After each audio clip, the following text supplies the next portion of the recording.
Part 4 in the first series of the St. Kitts and Nevis Information Services Generations is entitled The 3 R's: Reading, Writing, and Arithmetic. The early education system was not universal, and many persons only made it as far as 7th standard. It was only those of the mainly white and colored upper class, those who had money, or those who were very intelligent and had someone to speak for and sponsor them were able to go further. Stay for a little enlightening on the challenges of learning. And I got to school how in far did you reach? In Whitehall. In Whitehall, okay. Yeah. How far you reached? In Nevis. In Nevis? Yeah. Okay, okay. Whitehall. And what standard you reached? I reached 5th. 5th standard. Okay. What about you, Louisa? I used to go, my grandmother used to send me to school. You remember the name of the school? Yeah, Where? in town. That's the way it was. Therefore, certain people went to Miss Spratt's school, others went, there was a marked difference, which I evaded because of my relationship with my aunt. Her husband was in charge of the store in Bastille, anyway. So there was a big difference. Okay. All right, so as a nurse then, working in that sort of environment, how were you able they to had deal their with that? field. Okay. They had their field. A nurse as a professional, oh yes. Okay. So your profession got you respect from all classes? All classes. Tell us a bit about your early education. Well, in Trinidad, you had to go through elementary education. You had to go through primary school first, infant school as they call it, up to from 5 years to 11 or before. And then you can go to secondary school or remain in elementary school. It all depends on your means, because you had to pay for education, no freeness. My father was able to send me to secondary school. So I went through the secondary school and went right through there. Those days we went up to the senior Cambridge, up to the Cambridge examination. And after that, but before I left secondary school, I started draftsmanship. So my first job, I started working for the Royal Engineers. War broke out. And I started working for the Royal Engineers as a civilian draftsman. And the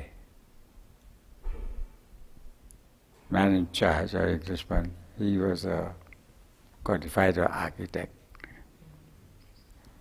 So I said, all right, start that job. But I was still studying, continuing my study towards civil engineering anyway.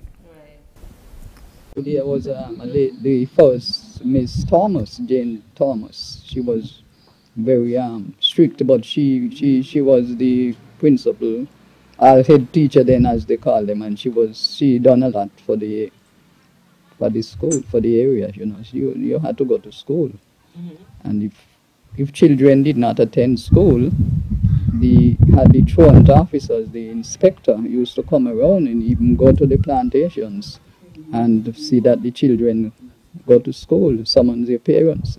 They were very strict in those days. I remember the Thomas, Mr. M, Mr. Peets, a lot of them. Okay. What was it like? How it to me. But a little nigga them when disgusting. They give teacher them too much trouble. They used to come meet them on the road. Teacher me tell me I knew what they get we strap them. We one and ball and go down at school. So you enjoy the strap too? Yeah, man, I used to get all the pressure wheel up. What I gonna do? Okay. All the pressure, you lay that tail, boy. I feel it about me now. So in those days, you couldn't run home and tell your mother. No, not a thing. What would your mother do if you came and tried to tell her something? Me no know because me no tell me nothing. They supported them. Me They take it couldn't, with a smile. and they cooperated with them most of the times. Yeah. But it's fun. It was fun. School was fun. In a way, you know, you had some good times. For me, I think it was lovely, except when I went to school. School was a little rough because we had a teacher named Mr. Elms. He liked to use the strap, and it seems like he used to use it on me every day. So, you know, I didn't enjoy that at all. Is down there when school church got down there. They went until reach 7 standard. But some problem I had there because I think I was stubborn. and I don't know what I must say, we would have how we go, but I never want to take the worst. You know? Nobody going to tell me things what I know ain't right, and I accept it. I hold in my point. So, well, I reached there and I had to leave. Right? I ain't reached to the fullest extent to get no 7 standard pass now, nothing. But I went there and thank God I could take me cut out. No teachers you remember? Oh, yeah, teacher Gatta.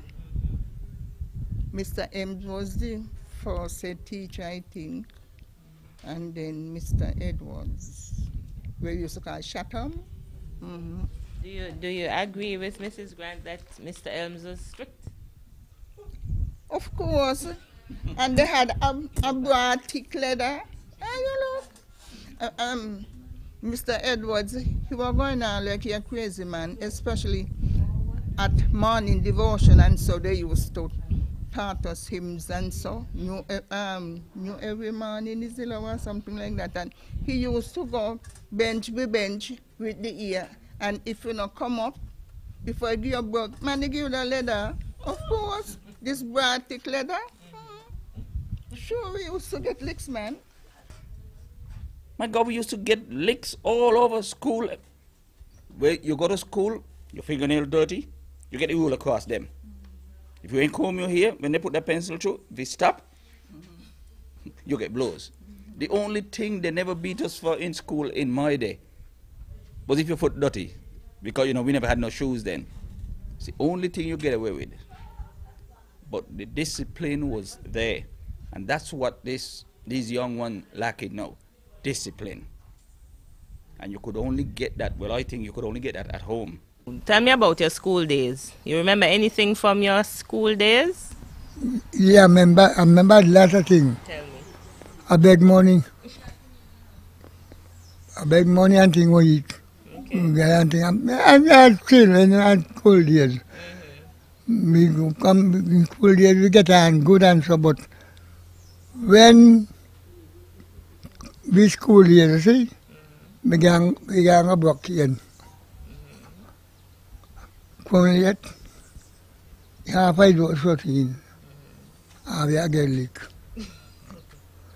Late come down so now, maybe get lick before I will bang arm in our hand. Okay. Yeah, So who beat you? The principal, the headmaster, who beat you? a big belly man named Caesar Williams. Okay. He from Nevis too, but he lived down here years. Caesar Williams. He from Nevis, but he lived down here long years. I bad meet him here. Bad meet him in St. Kitts, living in Deep Bay. So not a lot of things, but yeah, my school days were very better than these here. Next week, we showcase community fellowship, the type of camaraderie that is not quite so evident today. Join our conversation by emailing sknisgenerations@gmail.com. Tell us what you think. Showcasing a proud, resilient heritage, serving as inspiration for endless possibilities.